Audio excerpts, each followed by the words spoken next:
Thank you for staying with us. Let's begin with politics, which is the much talked about issue in Nigeria right now. The presidential candidate of the All Progressive Congress, APC, appears to be making inroads into the southeast in what analysts tagged as a successful outing in Enugu on Wednesday, as the ruling party took its presidential campaign to the southeast, believed to be the stronghold of the opposition People's Democratic Party, PDP. Large crowd of supporters trooped out to welcome him to the cold city.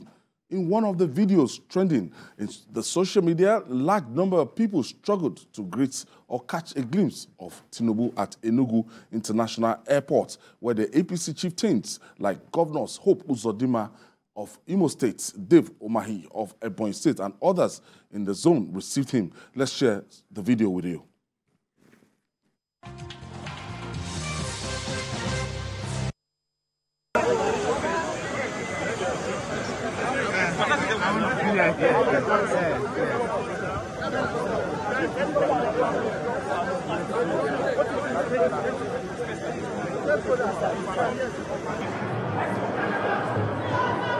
Look, continue this way. Make way, please. Make way. Make way, make way. Let's go. Out.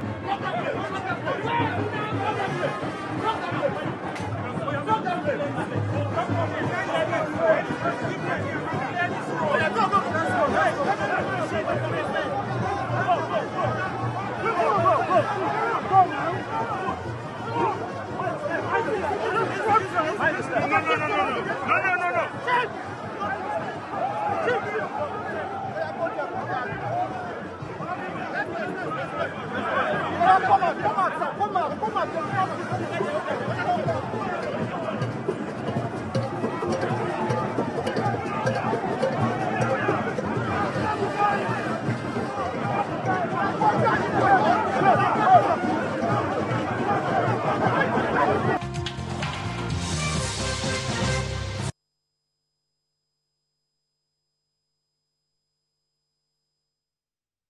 Today, the Southeast, Bola Tinubu, the perception is that maybe he will not get enough votes from the Southeast. And some optimists are just saying, 25%, that if you can make up to 25%. But from what we've seen from this video and where he has been so far, he's been to Imo State. I saw the video of town hall meeting he held in Imo State. And from the looks of things, it's as if he might make major inroad, or he has made major inroad into the Southeast. Well, I think so far in the campaign, it is so clear that against all permutations, against all perceptions, established perceptions that area, they are not necessarily, they are Republicans. And when you look at since 1979, people in the Southeast have always been voting a party that tends towards the PDP, MPN, and later PDP. But from what you have seen so far, and from the activities of the governors, it will appear as if it is not just all the major candidates who have an inroad, and Asiwaju will not be an exception, based on the kind of preparations. When you look at it, it just reminds me of 1979. The only president candidate that has gone to all nooks and crannies of Nigeria was the late Awolowo. I think Senator Bola Tinubu has repeated the same, because he has really penetrated all parts of Nigeria by this kind of campaign. And with the fact that we have those governors who are members of the G5, it means that their participation and their membership of that particular group is showing in the reception that has so far been given to the APC candidate. And I think that it's not going to be so easy. Nobody should just sit down somewhere and think that somebody will just get 90%. I don't think it can happen again. It will have an inroad into the Southeast. There's no doubt about that. That somebody will get 90% because you are from that zone. I think with this year's election, I think that myth is going to be broken. Kazim, APC seems to be showing quite a kind of impressive form in the Southeast against all odds. Well, you should expect them to show capacity, to show, some level of presence, because it's a ruling party. They have a lot of chieftains from Enugu State, governor in Imo State, Owerri, So I'm not surprised by the turnout of those who came to welcome Asiwaju into their campaign. Don't forget that Ebiano, what's his name now? Senator Timarukin Namani. She's a staunch supporter of Asiwaju Bola Tinubu. And if the news we are hearing about the G5 is ready to go by, that will also swell, the support base of the APC in Enugu State and by extension, some of the other southeastern states. So I wasn't surprised at all to see that kind of tumultuous crowd coming to welcome Asiwaju Bola Ahmed Tinubu. I think he's the man to beat in this election. In terms of requirements, do you see him getting the necessary 25% or above that in the southeast? He's going to get more than 25%. Why are you cheapening him? He's going to get more than 25%. Don't forget that Enugu is a hotbed of all manners of tribe, all manners of persons from across the country. It is not predominantly a state for the owners. For the Igbos. Even those Igbos who are there, they are strong chieftains of the APC, and I think they will have a good showing. He's going to score more than 25% by my estimation. Ultimately, when we look at the political parties and the rally so far, it's not going to be wrong to say it's just 3 political parties that have been able to show, strength, that have been able to show up so far.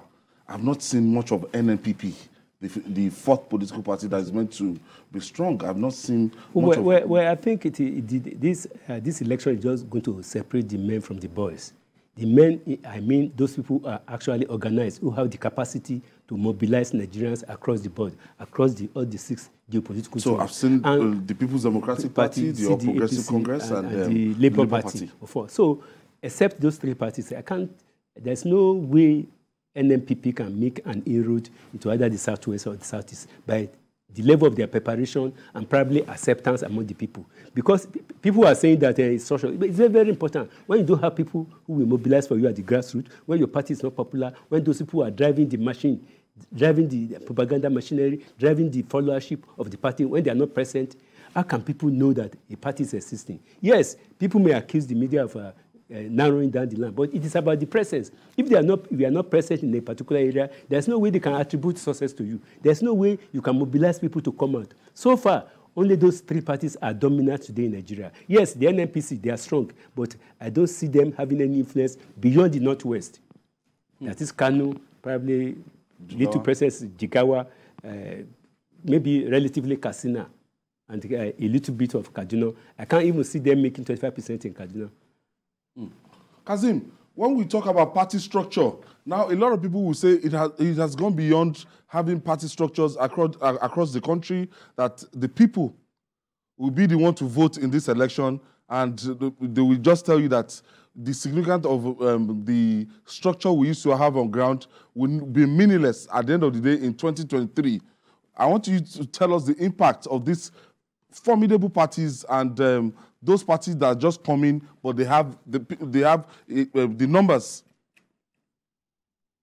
Well, the point is this: I think people are mistaken when you say structure. They are mistaking the entire, discourse. Let me tell you about structure now. If you are a party, you are expected to feature or feed candidates in all the positions of and categories of election. President, Vice President, Governor, Deputy Governor, House of Rep, Senate, House of Assembly. So if you don't have persons representing you in these categories of elections in the respective constituencies, people will not be there on that day to do your billing.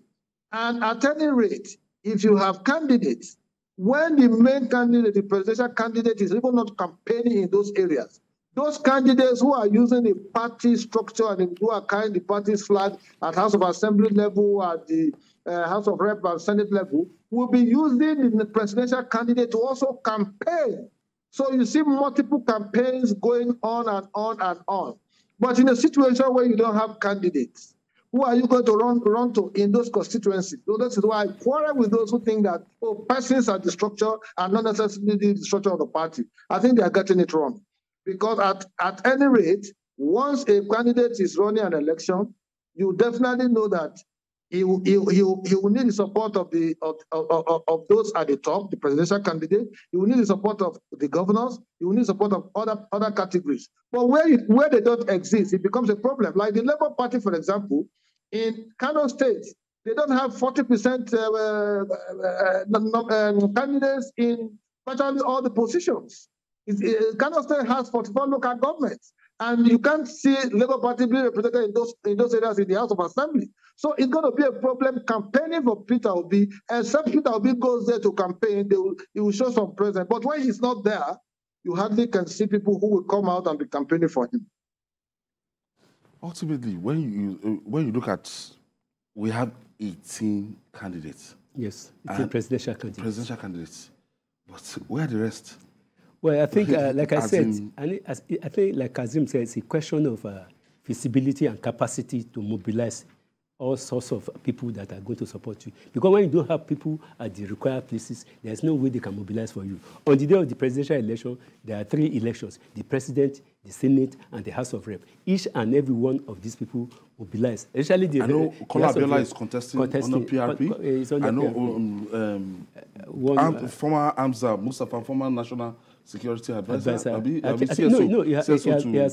has withdrawn. Okay. He has collapsed. I know of the social support of yes, I know of the Social Democratic Party. Yes, one has man from the Southwest, one professor from the Southwest. Yes. But the thing is that I think they are not just feasible enough. I know of Omoyele Sowore too is of the African Democratic Congress. Because this thing is about mobilization. When there is no grassroots mobilization, people cannot be enlightened. It is not about those people who have the opportunity of being in the media. No? It's about people knowing who they want to fight for. Look, like where I live in the past probably 12 years, we had somebody who is in the House of Assembly. I don't know his name.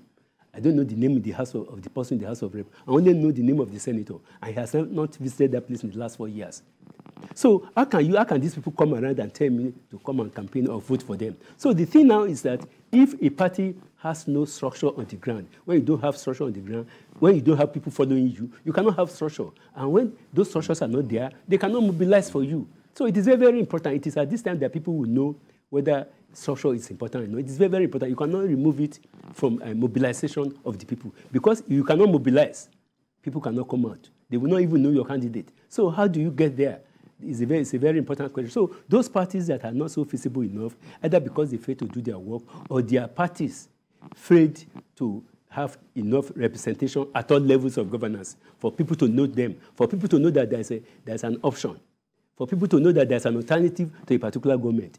Most of the states in Nigeria today, if the governors return, it is because the opposition, they are not doing their work well. They are not being feasible enough. Immediately after the election, some people will take the next flight ticket and go out of Nigeria. It is when election is coming back, 3 months to the election, they will surface again. So how do you want people to queue behind you? How do you want people to know your political party? So a political party, the next election starts on the day the first election takes place.